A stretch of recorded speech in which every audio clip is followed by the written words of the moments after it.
Welcome to Tomorrow Ready, quick LTC insights from JMA, a series where we provide you, employee benefits professionals, with news, tools, and views about group long-term care insurance planning.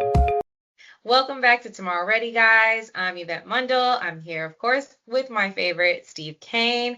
Hi, Steve. How you doing? Hey, doing well.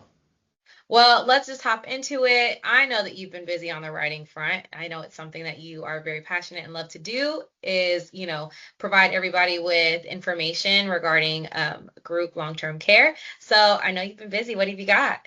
Yeah, Yvette, so much is given, much is required is something I try to live by. And that means giving back to the employee benefits community, to the voluntary benefits community. And that means sharing our experience collectively. And so that's what we've been trying to do is take some time, stop, look at what we've learned and write some stuff. And that's what we've done. So a couple different pieces that we published recently. One was in the a journal for employee benefits, the SEBS designation. Many of you know, we wrote an article in one of their journals about worksite long-term care insurance, and a couple of things I want to share because I think sometimes like you're myopic, and I'm not pointing at you. I mean us, where Yeah. we think worksite long-term care all the time. But Yes. employee benefits professionals are juggling all different types of benefits. So we wanted to spotlight some ahas for them. And EBRI came out with a recent study that showed that, more than 40% of employees who were surveyed believe that they're extremely likely or very likely to need long-term care. But we're not seeing 40% of, employees participate in these plans. Yes, Now it's that's not very true. suitable for everybody. Then a Transamerica report came out shortly thereafter, right around the same time, that said 81% of employees said, hey, this is important or very important to me, yet only 25% of the employers actually offered this coverage. That's And a so I huge. try to write about the disconnect, and why do we have this disconnect? And then, what are the options to fund a long-term care event? And then potentially looking to insurance to offset that risk. Then once you get to the insurance, what does the right coverage look like? Who is this suitable for? Who it's not? And then how do you enroll this without a lot of heavy lifting? And so that's what one of the articles took care of.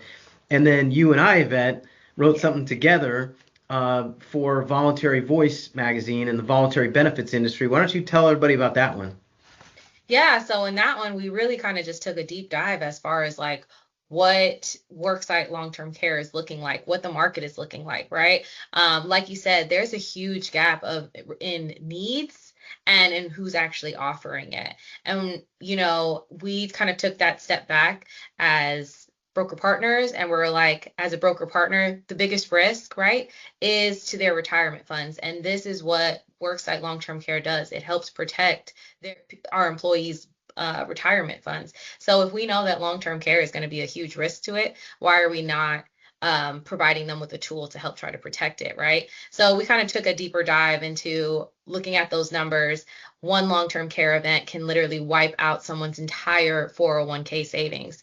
And so we really broke down the numbers there. And that was really kind of like an eye opener, and we kind of were hoping that it helps our broker partners make sure and know how to also introduce that conversation, because I think a lot of broker partners aren't really sure how to bring this conversation to their clients. So we kind of Yeah. gave some tidbits and some openers as to how they can bring this conversation, even just asking like, hey, are you or do you know somebody who's taking care of a loved one right now, and bringing even in your own experiences really helps. Yeah, the other thing I want to touch on that we touched in that article is, look, once you've got them a client, an employer to say, yeah, you know what, Yvette, that makes sense. I'm not sure where it fits into our benefits in terms of timing, but the idea of offering a worksite life and long-term care program makes a ton of sense.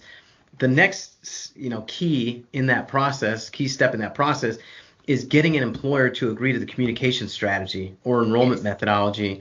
And we spent time in that article talking about the right conditions and the right things that an employer needs to do to make sure that this benefit is 100% visible to the employee population and that you'll get the right take-up rates that we expect in those deals. So, again, couple articles. We encourage you to check them out. If you don't want to check them out and you just want to talk to us instead, we love that too. We could set Yes. up a time to kind of recap those discussions and share some best practices with you.